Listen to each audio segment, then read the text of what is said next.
So, peace and blessings, brothers and sisters. It's the Cosmocentric Mystic here once again. It has definitely been a while since I've been online. I've allowed different things to kind of take me off my square, so to speak. But I'm back on, and I wanted to discuss religion. Like, I don't really do that because it's not really that important to me. But because I want to get out here and influence people, I guess is what they're calling it. I want to be an influencer. I want to help.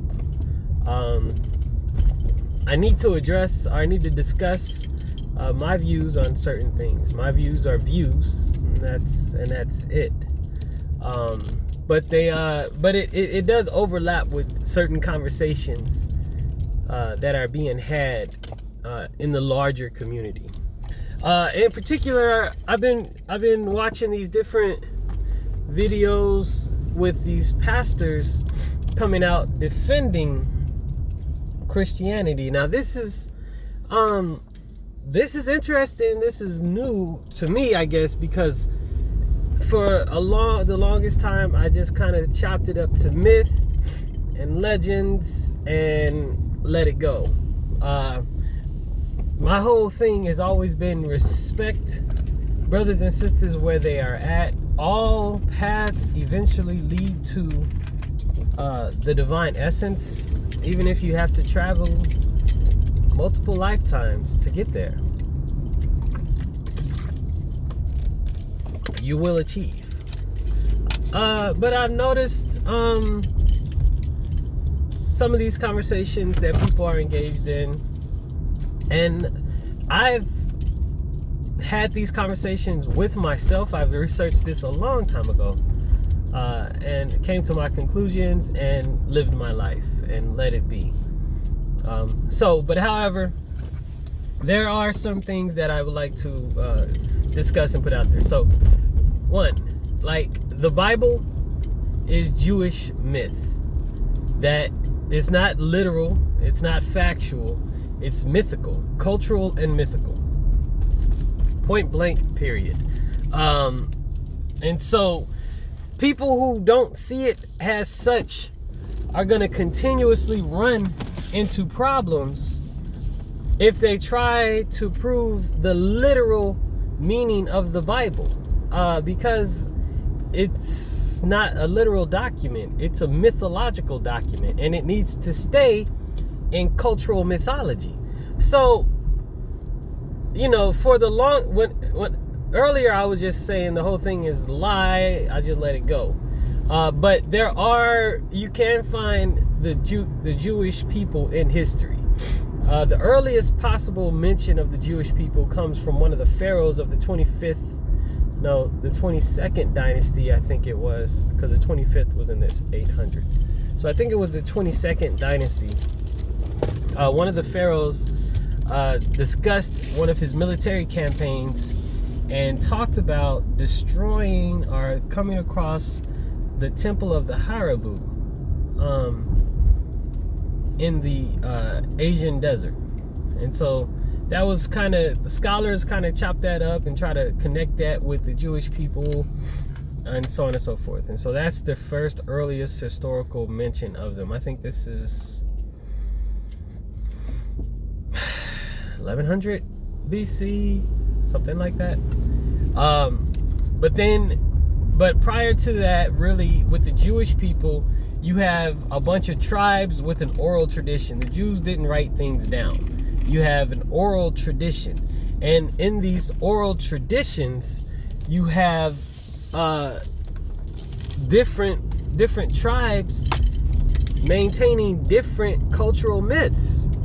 And so when the Jews went into Babylonian captivity, this was one of the first times that their myths began to be written down. And this is the reason that you see a lot of the different contradictions in the Bible, is because the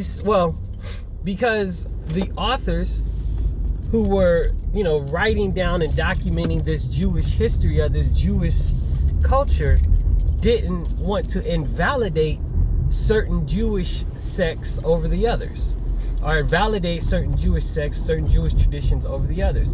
And thus you have the emergence or the maintenance of various cultural traditions. And so then you have these different contradictions. And so this is one of the explanations, theoretical explanations, that I find to be satisfying in reference to explaining different contradictions. Like, so I was doing some research yesterday on just some questions I had too, related to this discussion that I was going to have. And so yesterday I came up with a description of 4 different accounts of creation in the Bible. I knew about the 2 different accounts. The creation account in Isaiah, in which God is in battle with a serpent, I didn't know about.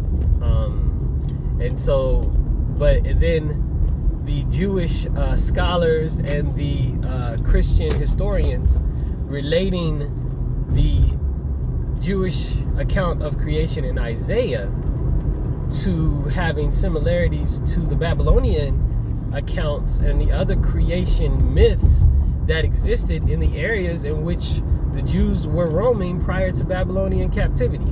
And so what you have then is a Jewish sect that came into Babylonia and wanted to maintain their tradition and include it in their religious cultural documents. Bam. And that's why you have the Genesis creation myth contradictions. And you can come up with another slew and host of contradictions within the Bible. They exist. Lately, these pastors are talking about taking it into context. No, it's not taken into context. It is a literal contradiction. But the contradiction does not exist because people are crazy. It exists because these traditions are differing traditions, are traditions of differing tribes, of different tribes of Jews that came into Babylonian captivity. There is also the, who wrote the Bible. Like, the Bible is written by several different authors. And then people have studied this and related writing styles. I guess there's a certain way that you can study how somebody writes to determine who wrote what. And they have determined that the Bible was written, the Old Testament at the very least, was written by several different characters, several different people throughout history since Babylonian captivity. So we know that. This morning I watched a video that stated that the beginning of 2 chapters were exactly the same, meaning it's plagiarism, so on and so forth. Okay, that is what that is. The Bible, that doesn't change my position, in that I take it that the Bible and other cultural traditions, other mythological traditions, are tools to be used by the human mind or the human being in order to access divine consciousness. And in the Western tradition, these tools are veiled in allegory and myth, and you have to have the keys to unlock them, and so on and so forth. And that's the way it goes in the West. And I say West, I'm including Islam as well, having these different keys to unlock the mysticism and the oneness of creation and the oneness of God within yourself in Islam. So, I mean, I'm not talking about these outer religious traditions. And then I have a video that I'm going to do in a moment that is going to talk about the power of culture and myth in relationship to how people interpret their reality and their interaction with the oneness. And so anyway, what I did find interesting, what got me kind of on this trip was, people say that Christianity is the white man's religion. Christianity is the white man's religion. And so I know one thing, so I wanted to study that. I wanted to see where that was coming from. So really, I just looked up very simple Google search nowadays. I just saw how many books were in the New Testament, because Christianity is not the Old Testament. That's the Jewish historical books. The New Testament is the Christian doctrine. And so then I was like, well, I stepped away from the church so long ago. I just never questioned, and I just stopped arguing and debating. But I looked at the books of the New Testament. I know that for a fact that Paul was a main proponent of the New Testament. When you look at the New Testament, it's 27 books, and 13 of those books are written by Paul. And what they are different letters to different Jewish Christian groups within Greece and Asia Minor. So the people that inhabited Greece and Asia Minor at that time were predominantly European. They weren't Africans inhabiting those lands. There weren't Africans. There were Africans in those lands, like, salt and pepper type of deal, mainly salt, a little bit of pepper. So that's not negating the existence of Africans in those lands at that time. That's why you have the early African church fathers. What that is saying, however, is that predominantly Christianity is a European religion. It was made for and given to brothers and sisters that existed within Greece at that time. They were in Greece, were in Rome. They were in Greek and Roman periods. Thessalonian is desolate. Corinthians is the letter to the brothers and sisters in the church of Corinth, and Corinth is in Greece. And Philippians, the church of Philippi in Greece. I was like, part of the Roman Empire at that time, but like these are Europeans. That's what it's talking about. And so I was like, well, okay, that's that. Bottom line, period. And so now what you have then is you have the Jewish cultural myth and a dominant figure being promoted out of the Jewish tradition, because Jesus was a Jew and he would have only taught and came from a Jewish reference of his myth, if there is an existence for this brother at all. So that's what we have. We have a certain sect of Jewish mysticism, Jewish cultural tradition dominating the world, dominating our thoughts. These are cultural myths coming from the Jewish mind frame, and that's all. There's nothing so wrong with that.